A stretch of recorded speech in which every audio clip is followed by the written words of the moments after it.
Isang sampal ng katotohanan sa gitna ng marangyang handaan. Habang ipinagdiriwang ang kaarawan ng kanyang biyenan, dinala ni Dario ang buntis na kabit para hiyain ang asawang si Amara. "Wala kang silbi, lumayas ka!" sigaw ng pagtataksil. Ngunit sa isang iglap, nagbago ang ihip ng hangin. Amara is not just a wife. She is the owner. Handa ka na bang makita ang pagluhod ng mga mapang-api? Paano nga ba maghihiganti ang isang pusong labis na nasaktan? Huwag mo na akong hintayin, Amara. Tapos na tayo.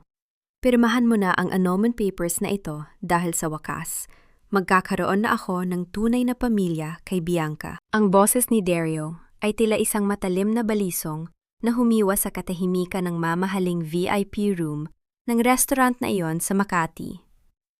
Walang pag-aalinlangan, walang bahid ng pagsisisi. Ang mga papel na puti ay pabagsak na inilapag niya sa ibabaw ng mesa. Tinatabig ang isang pinggan ng bagong luto at mainit pang lumpia na espesyal na inihanda ni Amara para sa kaarawan ng kanyang biyenan. Sa mga sandaling yun, ang mga kamay ni Amara ay may bahid pa ng harina at amoy ng mga pampalasa. Simula pa kaninang madaling araw ay gising na siya, matiyagang nagbabalat ng mga gulay at nagtitimpla ng palaman para sa paboritong putahe ni Doña Leticia. Pinili niyang siya mismo ang magluto sa kusina ng sikat na restaurant na ito, kahit pa kaya naman nilang bayaran ang pinakamagaling na chef, dahil nais niyang ipadama ang kanyang pagmamahal at pagpupursige na maging isang mabuting menugang. Ang kanyang suot na mamahaling gown ay natatakpan ng isang simpleng apron, at ang ilang hibla ng kanyang buhok ay basa ng pawis dahil sa init ng kalan. Subalit sa harap ng kanyang asawa, ang lahat ng paghihirap na iyon ay tila basurang walang halaga. Ang mga mata ni Dario ay hindi tumitingin sa kanyang pagod na muka, kundi sa nakasisilaw na singsing sa daliri ni Bianca, ang babaeng nakatayo sa likuran nito na may mapang-uyam na ngiti habang hinihimas ang kanyang tiyan na bahagya ng bumubukol. Hindi agad nakasagot si Amara. Ang kanyang lalamunan ay tila tinubuan ng mga tinik, tuyong-tuyo at mahapdi. Ang hangin kanina ay malayang nalalanghap niya, ay tila naglaho, iniwan siyang humihingal sa gitna ng kawalan. Nararamdaman niya ang unti-unting panginginig ng kanyang mga tuhod, at ang tray na hawak niya ay dahan-dahang nadulas sa kanyang mga daliri. Ang tunog ng pagbagsak ng pinggan at ang pagkalat ng pagkain sa sahig ay hindi niya narinig, dahil ang mas malakas na ingay ay ang pagguho ng 7 taon ng kanyang buhay sa loob ng kanyang dibdib. Ang bawat segundong lumilipas ay tila isang mabigat na pasanin. Ang paligid na puno ng dekorasyong ginto at mga bulaklak para sa selebrasyon ay biglang nagmistulang isang malamig na libingan. Ang mga pangarap na binuo niya kasabay ng pagluluto, ang mga panalangin inusa niya sa bawat pang-ikot ng sandok, ay nawala ng saysay sa isang iglap. "Dario, bakit?" Ang tanging salitang lumabas sa kanyang nangangatal na mga labi ay halos isang bulong. Isang tanong na naghahanap ng katarungan sa gitna ng malupit na katotohanan. "Bakit?" Isang matinis at mapanghamong boses ang sumabat. Si Doña Leticia, ang kanyang biyenan, ay maringal na pumasok sa silid, bitbit ang aura ng kapangyarihan at pot. Hindi man lang ito tiningnan ang kalat sa sahig o ang namumutlang mukha ni Amara. "Huwag kang magmalinis, Amara. 7 taon, kitang pinagtiisan sa pamamahay ko. 7 taon mong hinaya ang matuyo ang punla ng pamilya Alcantara dahil sa baog mong sinapupunan. At ngayon, may lakas ka pa ng loob na magtanong?" Lumapit ang matanda sa kanya. Ang bawat hakbang ng mamahaling sapatos nito ay tila tinatapak-tapakan ang dignidad ni Amara. "Look at Bianca. She is carrying the future of this family. Something you could never do. You are just a dry branch, Amara. Isang tuyong sanga na dapat nang putulin at itapon sa apoy." Ang bawat salita ay tila isang mabilis na sampal na nag-iwan ng hapdi sa kanyang kaluluwa. Ang pagtitiis ni Amara sa loob ng 7 taon ang pagising ng maaga para asikasuhin ang lahat, ang paglunok ng mga masasakit na salita tuwing hapunan, ang pagtatrabaho hanggang madaling araw para ayusin ang mga maling desisyon ni Dario sa kumpanya, ang lahat ng iyon ay nauwi lamang sa bansag na baog at walang silbi. Tiningnan ni Amara si Dario, umaasang makakakita ng kahit katiting na awa sa mga mata nito. Ngunit ang nakita niya ay ang parehong pandidiri na nakikita niya sa kanyang biyenan. Inakbayan ni Dario si Bianca, tila ipinapakita sa buong mundo kung sino ang tunay na reyna sa kanyang buhay. Don't make this harder than it already is, Amara. Malamig na sabi ni Dario. I've already filed the papers. May sapat na pera na doon para makapagsimula ka sa labas. Just sign it and leave. Ayokong makita ka ni Bianca dito sa party ni Mami. You're ruining the mood. Isang mapait na ngiti ang unti-unting sumilay sa mga labi ni Amara. Bagaman ang kanyang puso ay nagdurugo. Tiningnan niya ang kanyang mga kamay. Ang mga kamay na nag-alaga sa pamilyang ito. Ang mga kamay na nagligtas sa kumpanya ni Dario mula sa pagkalugi ng maraming beses. Ang mga kamay na ngayon ay itinuturing na marumi. Dahan-dahan niyang hinubad ang kanyang apron. Ang bawat pagkilos niya ay mabagal, tila isang ritual ng pagpapaalam sa isang bahagi ng kanyang sarili na namatay na sa sandaling iyon. Ang inay ng tawanan ng mga bisita sa labas ng VIP room ay tila nanggagaling sa ibang mundo. Isang mundong wala siyang kinalaman. Tumayo siya ng matuwid, kahit na ang kanyang buong pagkatao ay nagnanais na bumagsak sa sahig at humagulgol. Pinunasan niya ang bahid ng harina sa kanyang pisingi, ngunit ang luhang kanina panagbabadyang pumatak ay pinigilan niya. Hindi dito. Hindi sa harap ng mga taong ito na kumuha ng lahat mula sa kanya, maliban sa kanyang huling hibla ng bangal. Sa loob ng kanyang isip, isang malalim na katanungan ang umalingaw-ngaw sa wikang Tagalog na tila isang sumpa at isang panalangin. Ito ba ang hantungan ng lahat ng aking pagpapakasakit? Ang itapon na parang basahan matapos pakinabangan ng aking lakas at katapatan? 7 taon akong naging anino sa bahay na ito, naging alipin ng inyong kagustuhan, at naging panangga sa bawat unos na dumarating. Ngunit sa huli, ang aking tanging halaga ay ang kakayahang magbigay ng tagapagmana. Tumingin siya sa mga papel na nasa mesa. Ang tinta ng kanyang pirma ay magsisilbing kalayaan para kay Dario. Ngunit para sa kanya, ito ang simula ng isang mahabang gabi sa ilalim ng ulan. Gayunpaman, sa likod ng kanyang pait, may isang maliit na bahagi ng kanyang puso na nagsisimulang tumigas. Isang bahagi na hindi pa nila kayang abutin. Huminga siya ng malalim.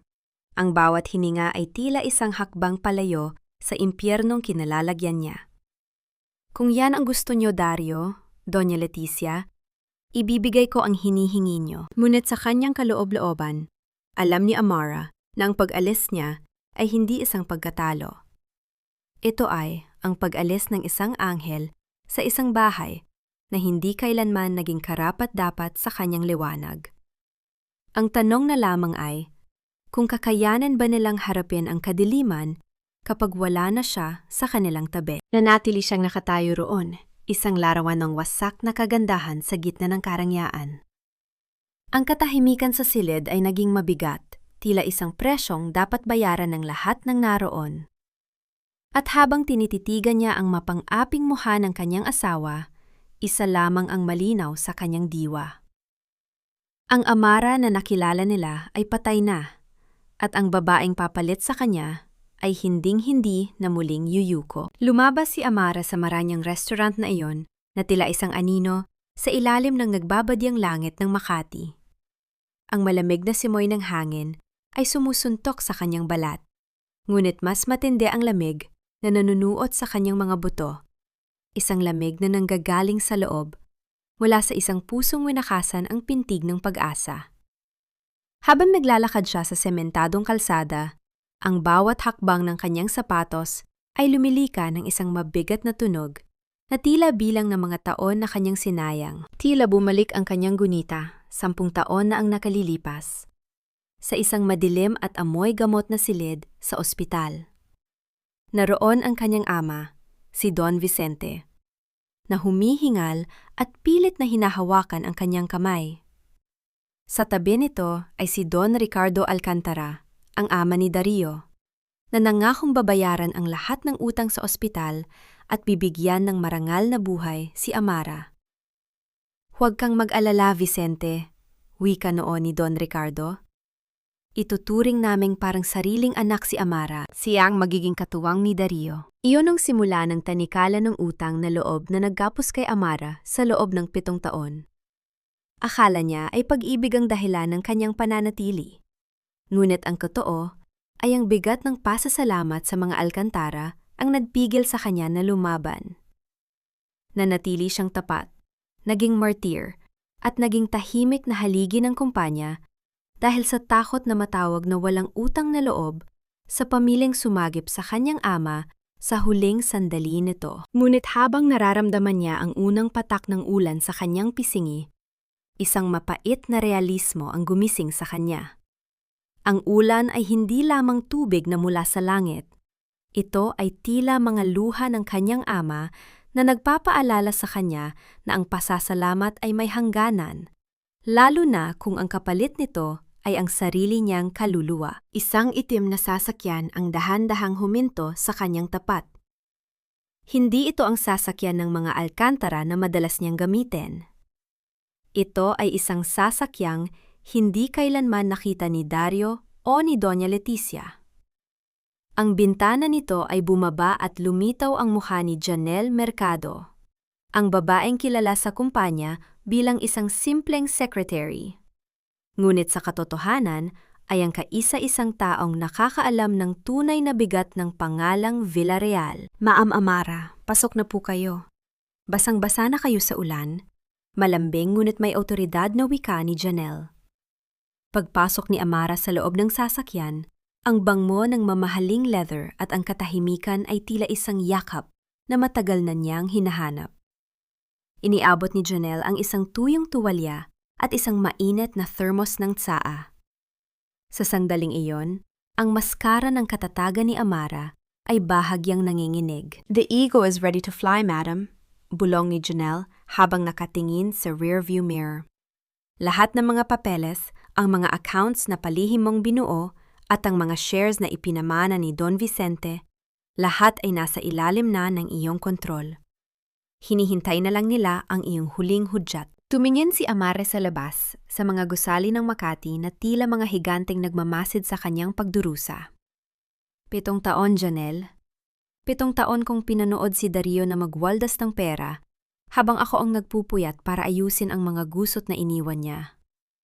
7 taon kong tinanggap ang bawat mura at lait ni Doña Leticia dahil sa pangakong binitiwan ko sa papa. Dahan-dahang hinawakan ni Amara ang kanyang singsing sa daliri.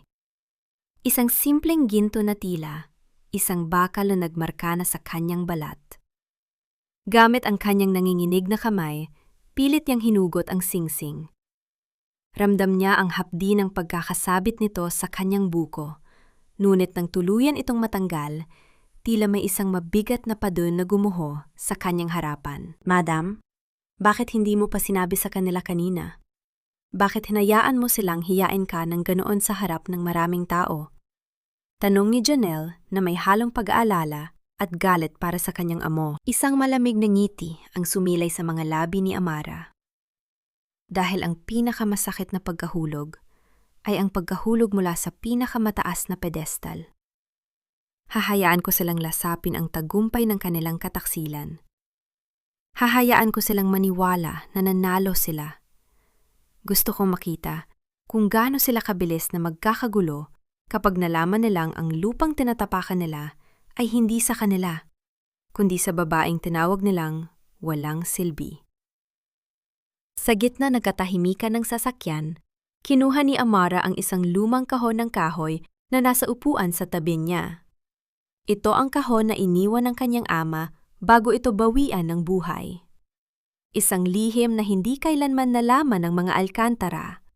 Isang kasunduan na nagsasaad na ang pagsasama na Amara at Dario ay may isang kondisyon na nakatago sa likod ng mga legal na salita. Ngunit may isang bagay na gumugulo sa isip ni Amara.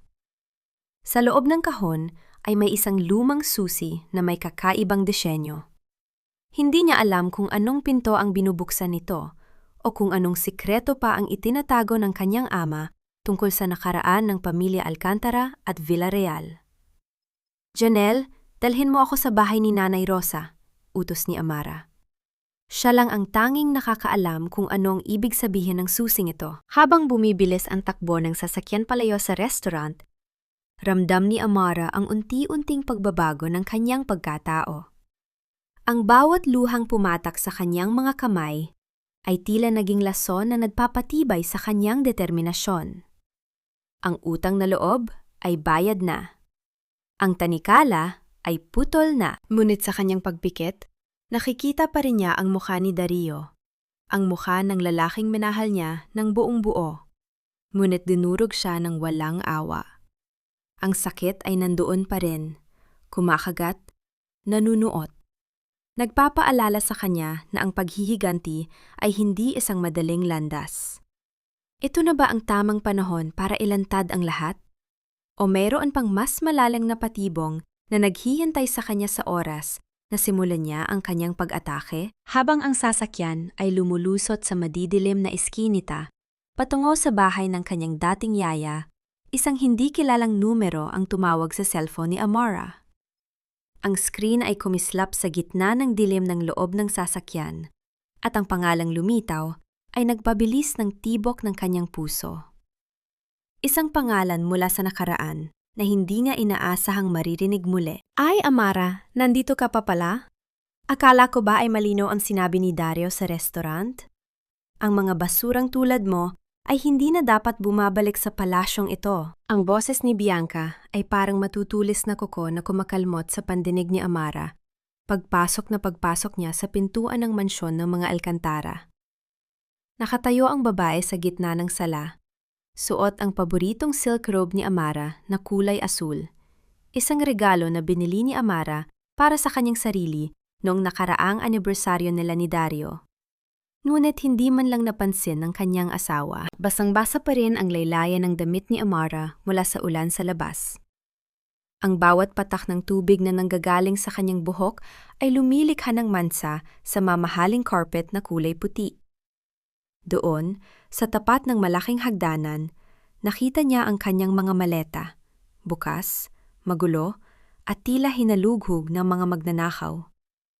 Ang kanyang mga personal na kagamitan, mula sa mga simpleng damit hanggang sa mga mahahalagang alaala, ay nakakalat sa sahig na parang mga tirang pagkain na pinagpipistahan. "Dahan-dahan sa paglakad, Amara. Baka madumihan mo ang carpet. Mahihirapan ang mga katulong na linisin ang dumi na dala mo mula sa labas," dugtong ni Bianca habang humihigop ng mainit na tsokolate mula sa paboritong tasa ni Amara. Hindi kumibo si Amara. Nanatili siyang nakatayo. Ang kanyang mga kamay ay nakakuyom sa gilid ng kanyang basang gown. Ang sakit na nararamdaman niya ay hindi na lamang isang emosyon.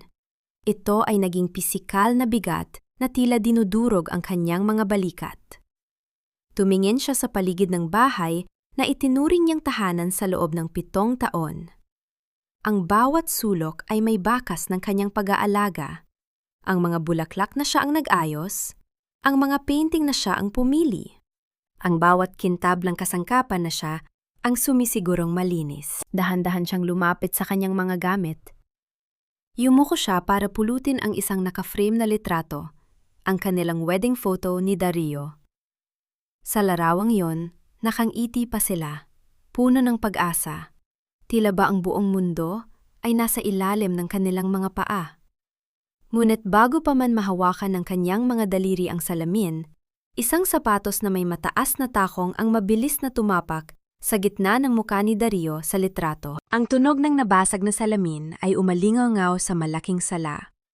Tila sumasabay sa huling pagkadurog ng puso ni Amara. "Oops, sorry. Akala ko kasi ibasura na dapat itapon." Nakangising, sabi ni Bianca, habang mas lalong ibinabaon ang taho ng kanyang sapatos sa litrato Dinudurog ang mga piraso ng salamin hanggang sa maging pino ang mga ito. Enough, Bianca. Isang matigas at malamig na boses ang nanggaling sa itaas ng hagdan. Si Doña Leticia yon, pababa ng hagdan habang nakasuot ng kanyang mamahaling pantulog. Tumingin siya kay Amara na may halong pandidiri, tila ba nakakita siya ng isang maduming hayop na pumasok sa kanyang malinis na pamamahay. Amara, huwag mo nang pahabain ang eksyonang ito. Nilinis na namin ang silid mo dahil kailangan na yan ni Bianca. Masilan ang pagbubuntis niya at kailangan niya ng pinakamalaking kwarto sa itaas. Wika ng matanda. At bago ka lumayas, pakidatnan muna ang kusina. May mga dumi pang naiwan doon. Yon na ang huling pagsisilbi mo sa amin bilang kabayaran sa 7 taon na pinakain at pinatira ka namin dito ng libre. Nararamdaman ni Amara ang pait na umaakyat sa kanyang lalamunan. Ang bawat salita ni Doña Leticia ay tila lason na unti-unting pumapatay sa natitira niyang paggalang sa matanda. Sa kabila ng panginginig ng kanyang katawan, kumuha siya ng isang basong tubig mula sa gilid at inialay ito sa kanyang biyenan. Isang huling kilos ng nakasanayang pagpapakumbaba. Isang huling pagsubok kung may natitira pa bang puso ang matanda. Mama, uminom po muna kayo. Gusto ko lang pong magpaalam ng maayos. Mahinang wika ni Amara. Ngunit bago pa man mahawakan ng matanda ang baso, tinabig niya ito ng malakas. Ang tubig ay tumalsik sa mukha ni Amara, humalo sa kanyang mga luha na hindi na niya mapigilang pumatak. Huwag mo akong tawaging mama. Wala akong anak na tulad mo. Isang babaeng walang silbi, isang baog na sumira sa pangarap ng pamilyang ito na magkaroon ng tagapagmana. Sigaw ni Doña Leticia. Nandito ang abogado natin sa library. Pirmahan mo ang waiver of rights. Isuko mo ang lahat ng habol mo sa ari-ariya ng mga alkantara at papayagan kitang umalis nang may natitira pang damit sa katawan mo. Kung hindi, ipapakaladkad kita sa labas sa harap ng lahat ng kapitbahay natin sa Forbes Park. Natahimik ang buong sala. Ang tanging naririnig na lamang ay ang malakas na pagtibok ng puso ni Amara na tila isang tambol na nagbabadya ng giyera. Tumingin siya kay Bianca na abala sa pag-aayos ng kanyang buhok at kay Doña Leticia na puno ng puot ang mga mata. Dahan-dahang tumayo si Amara. Pinunasan niya ang tubig sa kanyang muka gamit ang likod ng kanyang kamay. Ang kanyang mga mata, na dati ay puno ng amo at lungkot, ay biglang nagningas ng isang kakaibang liwanag. Isang malamig na apoy na hindi pa kailanman nakita ng mga alkantara. Gusto niyo ba talagang pirmahan ko ang waiver na yan? Tanong ni Amara. Ang kanyang boses ay hindi na nanginginig. Ito ay naging matatag, malalim, at tila may dalang babala mula sa kailaliman ng dagat. Of course! Iyan lang ang tanging paraan para mabura ka sa buhay namin, sagot ni Bianca. Naglakad si Amara patungo sa library. Ang bawat hakbang niya ay nagiiwan ng basang marka sa sahig. Ngunit sa bawat hakbang na iyon, tila ba unti-unti siyang nagpapalit ng balat. Ang sugatang asawa ay naglalaho at ang tunay na tagapagmana ng mga Villarreal ay nagsisimulang lumitaw. Pinuksan niya ang pinto ng library at nakita ang abogado ni Dario na naghihintay. Sa ibabaw ng mesa ay ang mga dokumentong mag-aalis sa kanya ng lahat ng karapatan sa yaman ng mga alkantara. Kinuha ni Amara ang pluma, ngunit bago niya itapat ang dulo nito sa papel, huminto siya. Mama, Doña Leticia, wika ni Amara habang hindi tumitingin sa matanda. Sigurado ba kayong gusto niyo ang pirma ko sa papel na ito?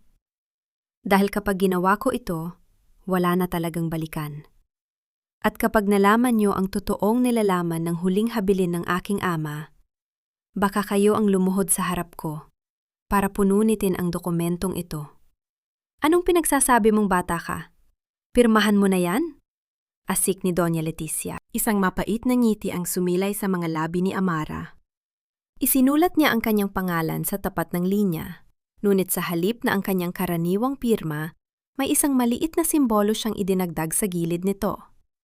Isang simbolo na tanging Ang mga matataas na opisyal lamang ng Central Bank at ng Villarreal Group ang makakaintindi. Inabot niya ang papel kay Doña Leticia. Ayon, malaya na kayo sa akin, at malaya na rin ako sa inyo. Habang papalabas si Amara ng mansyon, dala ang isang maliit na bag na naglalaman lamang ng kanyang pinaka-importanteng gamit, lumingon siya sa huling pagkakataon. Nakita niya sina Bianca at Doña Leticia na nagtatawanan sa loob, tila nagdiriwang ng kanilang tagumpay. Ngunit sa labas ng gate, sa loob ng nagdidilim na gabi, may isang itim na envelope na iniwan si Janelle sa dashboard ng sasakyan ni Amara. Sa loob nito ay ang listahan ng lahat ng utang ni Dario na nakasanla sa isang kumpanyang pagmamay-ari ni Amara nang hindi nito alam. Ano ang gagawin ni Dario kapag nalaman niyang ang mansyong tinitirhan nila ngayon ay kasama sa mga ari-ariang kumpiskado na ng bangko bukas ng umaga? At sino ang misteryosong lalaking naghihintay kay Amara sa bahay ni Nanay Rosa na may dalang balita tungkol sa isang lihim na koneksyon ng kanyang ama sa nakaraan ng mga alkantara? Ang bawat patak ng ulan sa bubong na yero ng maliit na bahay ni Nanay Rosa ay tila isang banayad na haplos sa sugatang diwa ni Amara. Sa loob ng 7 taon, nasanay siya sa maranyang katahimikan ng mansyon sa Forbes Park. Isang katahimikang puno ng pait at takot. Ngunit dito, sa gitna ng amoy ng tuyong dahon at sariwang lupa, naramdaman niya ang isang uri ng kalaya ang matagal na niyang kinalimutan. Ubusin mo itong lugaw, anak. Mainit pa yan. Malambing na utos ni Nanay Rosa habang inilalapag ang isang simpleng mangkok ng kanin sa harap ni Amara. Tumingin si Amara sa mangkok. Wala itong gintong palamute, walang mamahaling sahog tulad ng mga pagkaing inihahanda niya para kay Doña Leticia. Ngunit sa bawat subo niya, tila ba may bahagya ng kanyang pusong unti-unting naghihilom. Ang simpleng lugaw na ito ay mas masarap pa sa pinakamahal na putahe sa Makati dahil luto ito ng pagmamahal, hindi ng obligasyon. Sa tabi niya, si Janelle ay abala sa paglalabas ng mga dokumento mula sa kanyang laptop. Ang liwanag ng screen ay nagbibigay ng kakaibang anino sa seryosong mukha ng kanyang sekretarya. Madam, tapos na ang huling audit na ginawa namin sa mga accounts ni Dario. Gaya ng hinala mo, hindi lang siya basta nagwaldas. Nagnakaw siya sa sarili niyang kumpanya. Iniabot ni Janelle ang isang folder na puno ng mga bank statement at resibo. Ginamit niya ang pondo para sa expansion ng Alcantara Logistics para bumili ng isang luxury condo sa Bonifacio Global City sa pangalan ni Bianca. At hindi lang iyon, kumuha rin siya ng malaking loan mula sa isang offshore bank para pundohan ang luho ng kabit niya. Ang hindi niya alam, ang bangkong yon ay isa sa mga shell companies na pagmamay-ari ng Villarreal Group. Isang malamig na ningning ang sumilay sa mga mata ni Amara habang binabasa ang mga numero. 7 taon siyang nagpuyat para balansihin ang mga libro ng Alcantara habang ang asawa niya ay abalang binubutas ang sariling bulsa para sa ibang babae. Ang bawat sentimong ninakaw ni Dario ay tila isang patunay ng kanyang kawalang galang sa lahat ng paghihirap ni Amara. Gusto niyang maglaro ng apoy, Janelle. Ibibigay ko sa kanya ang sunog na hinahanap niya.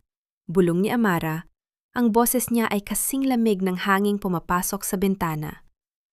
Bago pa man makasagot si Janelle, bumukas ang pinto ng maliit na silid. Pumasok ang isang lalaking may edad na, suot ang isang kupas ngunit malinis na barong. Siya si Attorney Arturo Salazar, ang matalik na kaibigan at tapat na abogado ng kanyang yumaong ama. Amara, anak, wika ng matanda habang lumalapit. Matagal kong hinintay ang araw na ito. Alam kong darating ang oras na lilingon ka sa likod at hahanapin ang tunay mong pinagmulan. Inilabas ni Amara ang misteryosong susi mula sa kanyang bag at inilapag ito sa kahoy na mesa. Attorney Arturo, ano po ang binubuksan nito? At bakit kailangang dumanas muna ako ng ganitong uri ng kahihiyan bago ko malaman ang katotohanan? Huminga ng malalim ang abogado at naupo sa tapat ni Amara. Ang kanyang mga mata ay puno ng lungkot at paghanga. Ang susing yan, Amara, ay hindi lang nagbubukas ng isang vault. Binubuksan niyan ang katotohanan tungkol sa kung paano nagsimula ang mga alkantara. Hindi sila sinagip ng tatay mo dahil sa utang na loob. Sinagip niya sila dahil may hawak silang lihim na maaaring sumira sa reputasyon ng mga Villarreal noon. Kinuha ng abogado ang isang lumang dokumento mula sa kanyang bit-bit na briefcase. Ang lupang kinatatayuan ng mansyong tinirhan niyo sa Forbes Park, hindi yun nabili ng mga alkantara. Nakasanla yun sa tatay mo sa loob ng 50 taon. At ang susing hawak mo? Yan ang susi sa isang safety deposit box sa National Bank na naglalaman ng original land title at ang kasunduan na nagsasabing kapag napatunayan na ang sinumang alkantara ay nagpakita ng kawalang dangal sa isang Villarreal, ang glatang kanilang ari-arian ay otomatikong babalik sa iyo. Natahimik ang buong paligid. Ang tanging naririnig na lamang ay ang tunog ng kuliglig sa labas. Ramdam ni Amara ang pagbilis ng tibok ng kanyang puso. Ibig sabihin, ang lahat ng pang-aalipusta ni Dario at Doña Leticia ay ang mismong susi para bawiin niya ang lahat. Ang pirma niya sa waiver kanina ay hindi isang pagsuko. Ito ay ang huling pako sa kabaong ng mga alkantara dahil sa sandaling iyon, pinatunayan nila ang kanilang kawalang dangal. Ano ang susunod nating hakbang, madam? Tanong ni Janelle, ang pananabik ay bakas sa kanyang boses. Tumingin si Amara kay Nanay Rosa, na tahimik na nagdarasal sa sulok. Tumingin siya sa kanyang mga kamay na wala ng suot na singsing. Ang sakit ay nandoon pa rin. Ngunit ang galit ay naging isang matalas na katarungan. Bukas ang unang araw ng pagbagsak nila, vika ni Amara. Gusto kong i-release ang balita tungkol sa embezzlement ni Dario sa lahat ng business news outlets. Pero wag mong gagamitin ang pangalan ko. Hayaan mong isipin nila na isa itong anonymous tip mula sa loob ng kumpanya. Tumayo si Amara at lumapit sa bintana. Tinititigan ang dilim ng gabi. At Janelle, tawagan mo ang bangko. Sabihin mo, ang may-ari ng lupang kinatatayuan ng mansyon ng mga alkantara ay magsasagawa na ng eviction notice bukas ng 8:00 ng umaga. Gusto kong makita kung saan sila pupulutin kapag ang palasyon nila ay naging isang kulungan ng mga alaala. Ngunit sa gitna ng kanyang pagpaplano, isang hindi inaasahang pangyayari ang naganap. Ang cellphone ni Amara ay tumunog. Isang private message mula sa isang account na walang pangalan. Ang laman ng mensahe ay isang video. Nang buksan ito ni Amara, nanlamig ang kanyang buong pagkatao. Ang video ay nagpapakita kay Dario at Bianca sa loob ng isang silid. Ngunit hindi ang kanilang chemistry ang nakakuha ng atensyon ni Amara. Sa background ng video, nakita niya ang isang pamilyar na anino. Isang taong akala niya ay matagal nang wala sa buhay nila. Isang taong may mas malalim na dahilan para wasakin ang pamilya Villarreal. Sino ang taong nasa likod ni Bianca? At bakit tila ba ang lahat ng nangyayari ay bahagi ng isang mas malaking laro na hindi lang tungkol sa pagtataksil ni Dario? Sa loob ng mansyon ng mga Alcantara, ang hangin ay mabigat sa amoy ng inihaw na tupa at mamahaling alak. Isang marangyang hapunan ang nakahanda sa mahabang mesa na gawa sa nara. Ang mga kristal na baso ay kumikinang sa ilalim ng chandelier, tila ba nagdiriwang din sa tagumpay ng pamilya. Nakaupo si Dario sa kabisera, habang sa tabi niya ay si Bianca na animoy isang reynang nakasuot ng seda. Si Doña Leticia naman ay nasa kabilang dulo, tas noong itinataas ang kanyang baso ng wine. Sa wakas, malinis na ang hangin sa bahay na ito. Nakangiting wika ni Doña Leticia. Isang tagay para sa bagong simula ng ating pamilya at para sa magiging tagapagmana na dala ni Bianca. Ang tawanan nila ay umalingaw-ngaw sa bawat sulok ng mansyon, hindi alintana ang mga alaala ni Amara na tila ba pilit nilang binubura sa bawat subo ng pagkain. Ngunit sa gitna ng kanilang katuwaan, ang malaking pinto ng dining room ay dahan-dahang bumukas. Tumigil ang lahat sa pagkain. Ang tunog ng mga kubyertos na tumatama sa porselana ay napalitan ng isang nakabibinging katahimikan. Doon, sa may pintuan, nakatayo si Amara. Hindi na siya suot ang basang gown o ang apron ng isang katulong. Nakasuot siya ng isang simpleng itim na dress na lalong nagpalitaw sa kanyang maputla ngunit matatag na mukha. Ang kanyang presensya ay tila isang malamig na simoy ng hangin na pumasok sa mainit na silid. Amara, anong ginagawa mo rito? Hindi ba't pinalayas ka na ni Dario? Asik ni Doña Leticia, sabay lapag ng kanyang baso na naglika ng isang tuyot na tunog sa ibabaw ng mesa. Hayaan mo siya, Mami. Baka nagutom lang at gustong humingi ng tira-tirang pagkain. Ngunit ni Bianca sabay tawa ng mahina. Kumuha siya ng isang pirasong karne at inilapag sa isang maliit na platito. Ayon, Amara. Kumain ka muna bago ka tuluyang maging palaboy. Naglakad si Amara papalapit sa mesa. Ang bawat hakbang niya ay may ritmo. Tila ba siya ang may-ari ng bawat pulgada ng sahig na kanyang tinatapakan. Hindi siya tumingin sa pagkain. Ang kanyang mga mata ay diretso sa mga mata ni Dario, na tila ba hindi makatingin ng diretso sa kanya. Nandito ako para kunin ang huling bagay na naiwan ko, mahinang sabi ni Amara. At para ihatid ang aking regalo para sa inyong bagong pamilya. Inilapag ni Amara ang isang pulang envelope sa ibabaw ng mesa, sa tapat mismo ni Dario. Ano ito? Divorce papers? Pirmahan ko na ba agad para hindi ka na bumalik dito? Pangungutya ni Dario habang binubuksan ang envelope. Ngunit habang binabasa niya ang laman nito, ang kulay sa kanyang mukha ay unt-unting naglaho.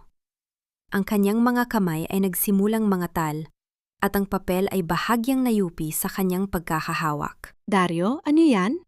Tanong ni Doña Leticia. Ang kaba ay nagsisimulang gumapang sa kanyang boses. Hindi makasagot si Dario. Tumingin si Amara sa kanila nang may halong awa at pot. Yan ang imbitasyon para sa inyong huling gabi sa mansyong ito. Enjoy your dinner, Doña Leticia. Enjoy every bite, Bianca.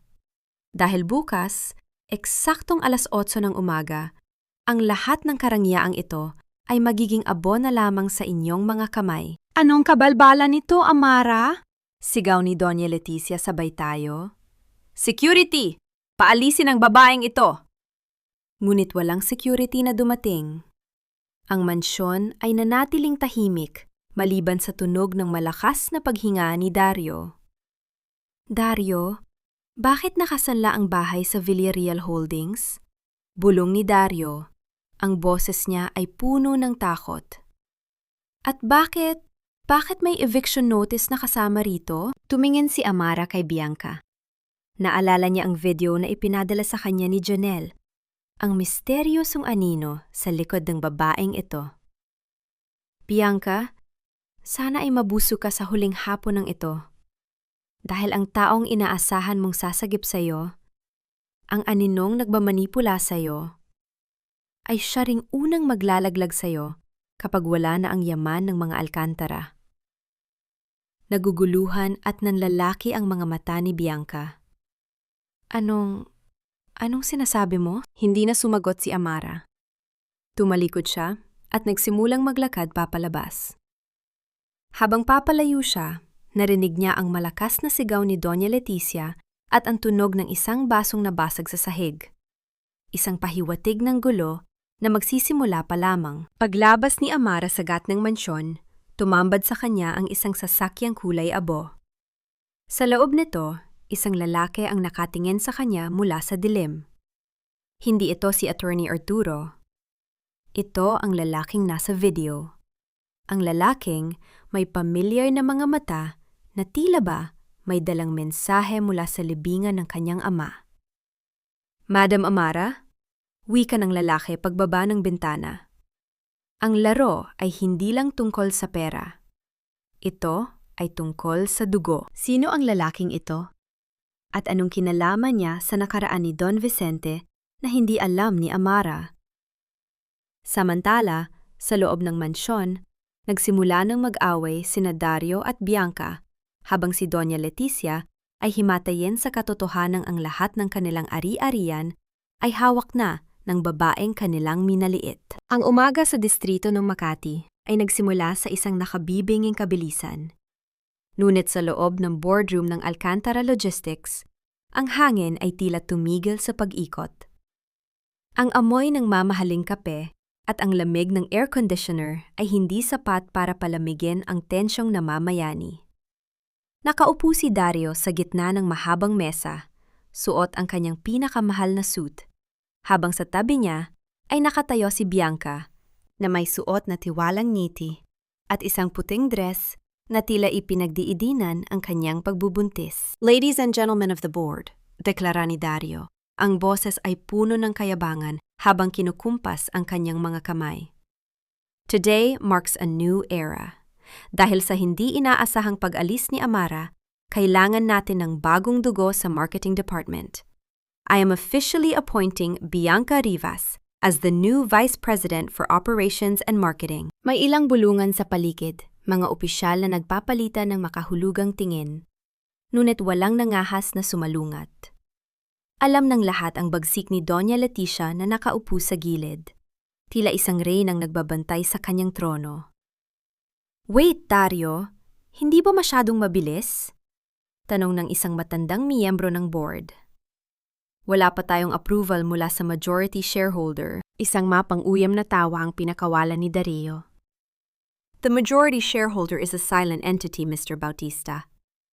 At bilang CEO, ako ang may huling say sa kumpanyang ito na ipinangalan sa aking pamilya. Ngunit bago pa man niya matapos ang kanyang pangungusap, ang malaking pinto ng boardroom ay bumukas ng malakas. Ang tunog ng mga sapatos na tumatama sa marble na sahig ay tila mga hakbang ng isang hukbong dumarating. Hindi lang isang tao ang pumasok. Ito ay isang delegasyon ng mga abogadong nakasuot ng itim at sa gitna nila ay si Janelle Mercado. I'm sorry to interrupt your little celebration, Mr. Alcantara. Wika ni Janelle. Ang kanyang boses ay malamig at puno ng otoridad na hindi pa kailanman narinig mula sa kanya bilang isang sekretarya. Ngunit ang appointment na yan ay illegal at walang bisa. Janelle? Anong karapatan mong pumasok dito nang walang pahintulot? Sigaw ni Dario, habang si Bianca ay napakapit sa braso nito. You're just the secretary. Guard, ilabas ang babaeng ito. Hindi na kailangan ng guards, Dario. Isang pamilyar na boses ang pumutol sa galit ni Dario. Mula sa likuran ng mga abogado, lumitaw si Amara. Nakasuot siya ng isang navy blue power suit. Ang kanyang buhok ay maayos na nakapusod at ang kanyang mga mata ay walang bakas ng luha o pait. Ang kanyang presensya ay tila isang malakas na lindol na yumanig sa buong gusali. Ang mga empleyadong nakasilip sa labas ay napahinto sa kanilang ginagawa. Ang kanilang mga bulong ay napalitan ng pagkagulat. Amara, gulat na wika ni Doña Leticia habang dahan-dahang tumatayo mula sa kanyang upuan. Anong kahihiyan na naman ito? Hindi ba't pinalayas ka na namin? Hindi siya pinansin ni Amara. Dire-diretso siyang naglakad patungo sa dulo ng mesa sa tapat ni Dario. Inalapag ni Attorney Arturo ang isang makapal na folder sa ibabaw ng mesa na naglikha ng isang mabigat na tunog. Mr. Alcantara, let me introduce you to the true owner of the Villarreal Alcantara Group. Wika ni Attorney Arturo habang binubuksan ang mga dokumento. Ito ang trust agreement na nilagdaan ni Don Vicente Villarreal 20 taon na ang nakalilipas. Ang Alcantara Logistics ay isang subsidiary lamang ng Villarreal Group. At sa ilalim ng sugnay na moral turpitude, ang sinumang miyembro ng pamilya Alcantara na magpapakita ng imoralidad o kawalang-galang sa pamilya Villarreal ay otomatikong matatanggalan ng kapangyarihan. Hindi totoo yan! Paka na lang yan ng babaeng yan! Sigaw ni Bianca. Ang kanyang muka ay namumula na sa galit at takot. Dario, gawin mo ang paraan. Kumpanya niyo ito. Tumingin si Amara kay Bianca. Isang tingin na tila ba tinitingnan niya ang isang maliit na insekto. No, Bianca. Ito ay kumpanya ng aking ama. Ang pamilya Alcantara ay mga katiwala lamang na binigyan ng pagkakataong mamahala. Ngunit dahil sa inyong kataksilan, ang tiwalang yon ay tapos na. Binuksan ni Amara ang projector sa dingding. Lumabas doon ang mga audit report na nakuha ni Janelle. Ang mga illegal na transfer ng pondo ni Dario patungo sa mga account ni Bianca, ang mga pekeng invoices, at ang paglustay sa pera ng kumpanya para sa kanilang luho. Dario Alcantara, wika ni Amara. Ang boses niya ay umaalingaw-ngaw sa buong boardroom. As the majority shareholder and the chairperson of the board, I am officially terminating your position as CEO, effectively, immediately. You can't do this to me, Amara. Ako ang asawa mo! Sigaw ni Dario, pilit na hinahawakan ang braso ni Amara. Mabilis na humarang ang dalawang bodyguard ni Amara. Dahan-dahang tinanggal ni Amara ang kamay ni Dario mula sa kanyang paningin. Hindi na, Dario. Pirmahan mo na ang mga huling dokumento ng iyong pag-alis. At huwag kang mag-alala. Hindi lang trabaho ang mawawala sa iyo. Dahil sa mga ebidensyang ito, ang susunod na makakausap mo ay ang mga awtoridad tungkol sa kasong estafa at qualified theft. Namutla si Dario. Ang kanyang mga tuhod ay tila nawala ng lakas at napaupo siya sa kanyang upuan. Si Doña Leticia naman ay napahawak sa kanyang dibdib, tila baka po sa hininga, habang nakikita ang kanilang yaman na naglalaho sa harap ng kanilang mga mata. Guard, paki-escortan ang mga taong ito sa labas ng gusali, utos ni Amara. At pakisigurong wala silang madadala kahit isang ballpen na pagmamay-ari ng kumpanyang ito. Habang pilit na inilalabas sina Dario, Bianca at Doña Leticia sa harap ng lahat ng empleyado, ramdam ni Amara ang isang kakaibang pakiramdam. Hindi ito saya ng paghihigante, kundi ang bigat ng hustisya. Ngunit habang tinititigan niya ang papalayang bulto ng kanyang dating pamilya, napansin niya ang lalaking misteryoso mula sa nakaraang gabi na nakatayo sa dulo ng hallway. Bumiti ang lalaki sa kanya, isang ngiting tila nagsasabing, ang tunay na laban ay nagsisimula pa lamang. Kasabay nito, isang mensahe ang pumasok sa telepono ni Janelle mula sa bangko. Madam, may problema, bulong ni Janelle. May isang malaking withdrawal na naganap mula sa iyong personal trust fund bago pa man natin ma-freeze ang mga accounts. At ang pirma ay kamukha ng sa ama mo. Paano nangyaring may withdrawal ang kanyang ama na 10 taon nang patay? At sino ang lalaking patuloy na nagmamasid sa kanya sa gitna ng kanyang tagumpay? You're nothing without my family's name, Amara. Tandaan mo yan. Magnanakaw ka. Inago mo ang lahat sa amin. Ang sigaw ni Dario ay umalingaw-ngaw sa lobby ng Alcantara Logistics, habang pilit siyang ineskorta ng mga security guard palabas ng gusali. Ang kanyang mamahaling kurbata ay tabing-ina at ang kanyang mukha na dati ay puno ng kayabangan ay namumula na sa matinding galit at kahihiyan. Sa tabi niya, si Doña Leticia ay parang isang lantang gulay na inaalalayan ng 2 staff. Habang ang kanyang designer bag ay nahulog sa sahig, nagkakalat ng mga gamit na tila sumisimbolo sa pagkawasak ng kanyang marangyang buhay. Nakatayo si Amara sa itaas ng grand staircase. Pinapanood ang bawat eksena ng may malamig na mata. Isang malaking kabalintunaan ang nakikita ng lahat. Ang babaeng 7 taon nilang tinratong, parang alipin at walang silbi. Ngayon ay nakatayo bilang kanilang Panghinoon. Ang mga empleyadong dati ay umiiwas sa tingin ni Amara, ay ngayon ay nakatingin sa kanya ng may halong takot at paghanga. Ang pangalang Alcantara ay isang palamuti lamang sa gusaling ito, Dario, mahinang wika ni Amara. Ngunit sapat na para marinig ng lahat dahil sa katahimikang namamayani. Ang bawat semento, ang bawat bakal, at ang bawat pawis na ibinuhos dito ay sa mga Villarreal. Hindi mo inagawan ng kumpanya ang asawa mo. Ibinalik mo lang ang ninakaw nyo sa ama ko. Tumalikod si Amara at pumasok sa opisina ng chairperson. Ang silid na dati ay pag-aari ni Don Vicente. Ang amoy ng lumang libro at tabako ay tila naroon pa rin, isang pamilyar na yakap mula sa nakaraan. Ngunit hindi siya pumarito para magdiwang. Madam, ito ang dokumento mula sa bangko. Wika ni Janelle na sumunod sa kanya sa loob. Ang boses ay seryoso at may halong kaba.